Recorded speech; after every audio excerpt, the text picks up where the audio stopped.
You're standing on the riverbank. You know there's fish in there. You've got an entire pack full of flies. You got a fly box open, also full of flies. What do you use? What do you use? Trust me, I have been there before.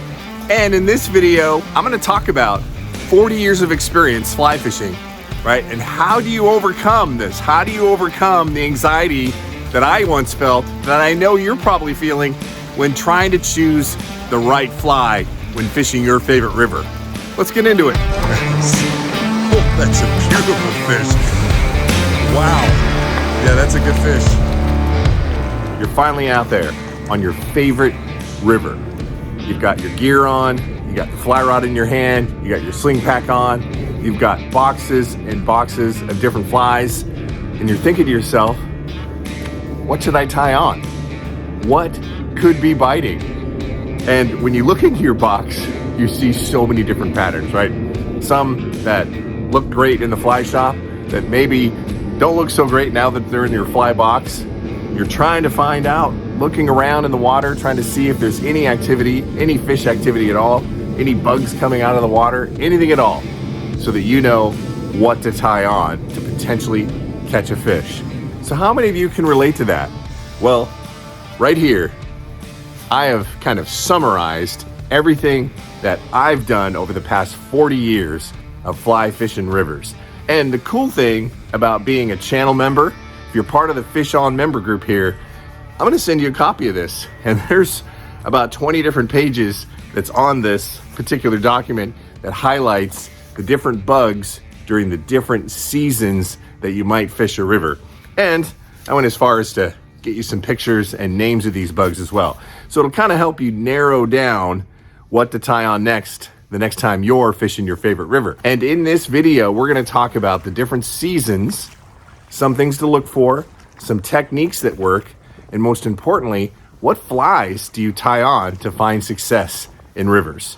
All right, so I am gonna refer to my notes because I did spend a lot of hours putting this together, and there's so many nuances, right? When I first started this project, I thought, wow, this is gonna be, it really got myself thinking, because I had to put some careful thought into what do I do during the winter times to find success, the springtime, the summer, the fall.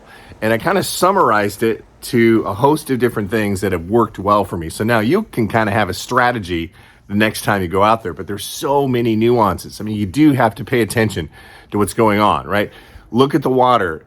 If there's nothing happening, then you're probably gonna have to go prospecting for some fish, and I'm gonna give you some flies that work well in doing that. Or if you do see some bugs flying around or bugs coming off the water, then you know, you might have an idea. If you look down into the river and you see some things stuck on the rocks, right? That might be something you wanna tie on. So just pay attention, but if you don't see anything going on, this is a great way to start. And a big shout out to Bill. He's the one that inspired me to put this together, and I got some feedback from him. I sent it to him first just to make sure that's what he was looking for, and he was thrilled about receiving this. So thanks again, Bill, for your input and inspiration in putting this together. So let's start off in the winter. It's winter time right now, and I have found some success this winter, not as much as I'd like, but I have found some success this winter. So let's talk about some of the techniques to use when fishing rivers in the winter time. So love it or hate it, right? It's time to get the indicator out and start swinging nymphs. And did you know that nymphs can live in the river underwater for 2 to 5 years? And that's part of the reason why this particular fly is successful anytime, any season, winter, spring, summer, or fall, because a lot of times that nymph's been underwater for a couple years before it's ready to hatch and fly away. Dragonfly nymphs can live up to 5 years in their nymph form. So kind of an interesting fact.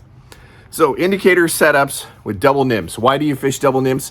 Because it gives you twice the chance of catching a fish. A lot of times I have a bigger fly on top and a smaller fly on the bottom, separated between 12 and 18 inches of fly line. And that's always done well for me over the years when fly fishing bobber setups is having 2 nymphs on there to kind of just increase your chances of finding the right one that fish might want to eat. You also want to, we talked earlier about prospecting, you also want to vary your depth on the indicator, right? You'll get an idea sometimes how deep the river is. Sometimes you can't see down to the bottom, so you need to start prospecting. I always start shallow and I walk the fly out, meaning I'm casting right in front of my feet, and then I continue to increase the length of the cast to kind of cover the entire river that I'm standing in front of in kind of a grid fashion. And then I'll vary the depth of the indicator until I find that sweet spot and catch a fish. A lot of times I'll stick with a certain depth for about 15 to 20 minutes before making a change. Streamers can also be very effective when fishing rivers in the winter months. A lot of times I prefer smaller jig leeches and natural colors, and sculpin patterns, specifically the Sculpzilla, has always been my go-to. And remember, slower is a better presentation in the winter months. A lot of times these fish are not super active. They're kind of holding their ground, and you want to be able to bring the fly right to them to entice that fish to bite, and they will, but you do have to have a slower presentation. Zip it by too quick. They're not in that big chase mode. They don't need to eat a lot of food to kind of sustain themselves in the winter months. So a slower presentation is key when you're fishing rivers in the winter months with these particular flies. So my recommended fly rods during the winter is a 4, 5, and 6 weights. Typically I'm using a 5 weight for most everything, but if you're fishing sinking lines when you're swinging those streamers, a lot of times a little heavier rod will do better for you, and you might want to have a 6 weight with you that's set up with your full sink line if you're fishing a river that's deep enough and big enough that a sink tip or a sinking line makes sense. But I typically will fish a 4, 5, or a 6 weight during the winter months. So let's talk about some of my top flies. These are the flies that typically yield me success when I'm fishing rivers in the winter. And I'm gonna look down at my notes here because I can't remember all, and I wanna make sure I hit them all. So the beadhead TJ hooker, that's one of my go-to flies. I just like the design of it. It looks super fishy, and it's a confidence fly for me because I've caught a lot of fish on the TJ hooker. Varying sizes, I like to sometimes, just depending on, I'll experiment when I'm prospecting. I typically tie on a very large fly to start off with, and sometimes I'll go more towards a medium fly. The bead-headed Pat's rubber leg can also work really well in the winter. Another, and this is called the turd and the worm, typically my dropper when I'm fishing that particular setup is a pink San Juan worm. And there's one particular worm that just works really well. And the only place I've been able to find it lately is Red's Fly Shop. They have this particular worm, typically in stock, but is a pink worm with a little bit of tinsel and a bead head. That has just been super effective when fishing rivers in the wintertime. Jig leeches, and I typically go with the smaller sizes. Black and olive are kind of my go-to patterns on those jig leeches. Zebra midges, even though I really don't like fishing these tiny little flies, a lot of times you'll see these little midge hatches that'll come up on rivers during the wintertime. And a lot of times the fish are right below there eating the larva state, which are these little zebra midges. And typically it's in black or red. Really small fly. Again, I don't like fishing those flies because they are so tiny, but sometimes you got to tie it on, right? Because that's what they want to eat. And small little glow bugs. So I don't typically, I don't ever use split shot. I would rather get down deeper by just using a heavier bead or even a tungsten bead. It's just my preference. Anytime you put split shot onto the line, you're gonna damage the line. And a lot of times I just think, last thing I wanna do is hook into that big fish, and I lost it because the split shot has kind of damaged my line and it breaks right at the split shot. So I just go with a heavier bead fly. Did you know that a whitefish can lay almost 7,000 eggs per pound of fish in rivers? It's incredible. And they lay those eggs in November, December, and January. So a lot of times my dropper during those months is that little egg because the fish key in on them, right? There's so much of that protein in the rivers that the fish will key in on those. So at times I'll have that TJ hooker and I'll have a little egg dropper because there's so many different eggs in that system, with especially if you have a healthy system that has mountain whitefish in it. All right, so let's move over to the springtime, right? It's starting to warm up. Now, the one challenge potentially you can get into in fishing springtime is runoff. If you live in some of the mountain states, As soon as it really starts to warm up in mid to late spring, it's going to be tough to fish the rivers because generally the water levels are a lot higher when snow starts to melt. And during the full runoff, it's almost impossible. Water clarity is terrible. It can be dangerous because the river flows are so high, but an early spring can be very rewarding, as well as later spring when the runoff starts to subside. So some of the techniques that I use during these times, again, we're back to the indicator that can be very effective. Fishing nymphs. Now, fish are more active, water's warming up, you could get into some dry flies as well. So pay attention again on what's happening. A lot of times the reason why you see me with 2 fly rods on me at any given time is I want to be able to do a quick change setup. I might have a nymph rig running on one rod and then have a dry fly or a streamer setup on another rod so I can do a quick setup based off of what I'm seeing that's happening on the river during the springtime. So pay attention, but a lot of times indicator fishing can be very successful, dry fly fishing, and streamers, right? If you're not in the streamer game, you are missing out because it is a ton of fun when you're throwing those streamers out because it's none of that technical things that you have to think about when fly fishing. You're just basically throwing out a big piece of meat and stripping it in. And in the springtime, it's a lot faster presentation and the fish just come up and blast it. And trust me, when you're streamer fishing, you're going to miss probably 60% of the strikes. That's normal. You're not doing anything wrong. And another reason why I like using the Sculptzilla is the hook is at the back of the fly, and that increases your chance of hooking up with the fish when it goes by and just blasts it. So you're going to miss a lot of fish during streamers. And again, I'm using floating line, longer leaders with streamers, sink tips, and full sink lines, depending on how deep and fast the water's running in the springtime. So the weight of rods that I typically use in the springtime, now I do like bringing the 3 weight for some of the smaller patterns and smaller dry patterns that might be happening. 4, 5, and 6 weights typically are the weights of fly rods that I use during the springtime. So again, dry flies start happening, right? Blue wing olives, you want to make sure you have those in your box. PMDs are always good to have in your box. Caddis, variable sizes. Those bugs, water's warming up, the bugs are starting to come up out of the mud, or if they're attached to rocks, they're coming up, right? So pay attention, you're gonna get into some dry fly action during the spring as well. One of my favorite times is during the squalla hatch. These are really big bugs and can be a ton of fun to catch. So keep an eyeball out on what's flying around because you could get into some really epic dry fly hatches during the springtime months. Jig leeches can be very effective. The TJ Hooker and Pat's Rubber Leg again, remember? Those nymphs can live in the waters up to 2 years, so they're always a chance to catch a fish on that particular nymph under an indicator. Woolly buggers can be effective. Sculptzilla, right? I love that pattern for bait fish. Parachute Adams, they imitate mayfly patterns, and a lot of times there's a lot of different stages of mayfly, there's a lot of different sizes of mayfly, there can be a lot of different colors of mayfly.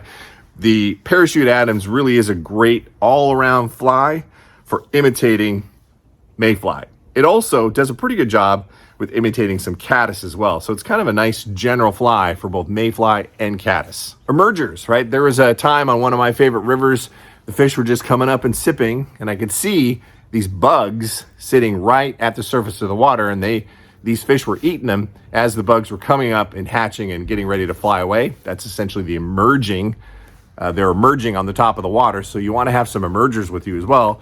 And a lot of times, if you match the right size, you're going to get the fish to eat, especially if they're really active and going after pretty much anything that's floating by. Squalla stoneflies and squalla dry, we talked about that earlier. Pheasant tail nymphs can be also very effective, and I like those in variable sizes. A lot of times I like the pheasant tail flashbacks, just get a little more flashy, but I use those flies often in my double rig setup in the springtime. All right, so let's talk about summer, fishing summer in rivers. One of my favorite times to fish is right there in the early summer months, right? The water levels are coming down. It's warm out. A lot of times you can wet wade. You don't need waders. I just love fishing the summer months. And this is when the big terrestrials come out, right? You've heard of the hopper dropper rig. That could be so effective during the summer months. Put on a great big hopper, and really anything big and gaudy will work really well. I've got some patterns that I typically use that I've had a lot of success with. They're my confident hopper patterns, which are in this document, by the way.